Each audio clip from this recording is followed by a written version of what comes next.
પાટણ શહેરના નવા town hall નિર્માણ માટે ગુજરાત મ્યુનિસિપલ ફાઇનાન્સ બોર્ડ દ્વારા ₹16.98 કરોડની સૈદ્ધાંતિક મંજૂરી આપવામાં આવી છે. સ્વર્ણિમ જયંતિ મુખ્યમંત્રી શહેરી વિકાસ યોજના અંતર્ગત આગવી ઓળખ ઘટક હેઠળ આ પ્રોજેક્ટને મંજૂરી મળી. JTP1 માં આવેલા ફાઇનલ પ્લોટમાં આ ટાઉન હોલનું નિર્માણ થશે. તો કન્સલ્ટન્ટ કંપની દ્વારા તૈયાર કરેલા ડિટેલ પ્રોજેક્ટ રિપોર્ટ મુજબ પ્રોજેક્ટની કુલ કિંમત ₹16 કરોડ આંકવામાં આવી હતી. અગાઉ 1 ફેબ્રુઆરી 2024ના રોજ સરકારે માત્ર 10 કરોડની મંજૂર આપી હતી. તો બાકીના 6 કરોડ નગરપાલિકા પોતાના ભંડોળમાંથી ચૂકવી શકે તેમ ન હોવાથી પાટણ નગરપાલિકા પ્રમુખ હિરલબેન પરમારે સંપૂર્ણ રકમ માટે નવી દરખાસ્ત કરી હતી. તો ફાઇનાન્સ બોર્ડે આ મંજૂરી 10 જેટલી શરતો સાથે આપી હતી. તેમાં મુખ્ય શરત એ છે કે 10 કરોડના પ્રથમ હપ્તાના 10% એટલે કે ₹1 કરોડ પ્રાદેશિક કમિશનરની કચેરીના હવાલે મૂકવાના રહેશે. આ પ્રોજેક્ટથી શહેરને એક આધુનિક ટાઉન હોલની સુવિધા મળશે, જે શહેરની આગવી ઓળખ બનશે.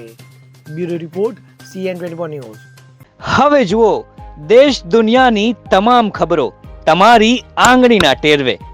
ઉઠાવો મોબાઈલ અને Google Play Store પરથી ડાઉનલોડ કરો અમારી CN24 ન્યૂઝ મોબાઈલ એપ.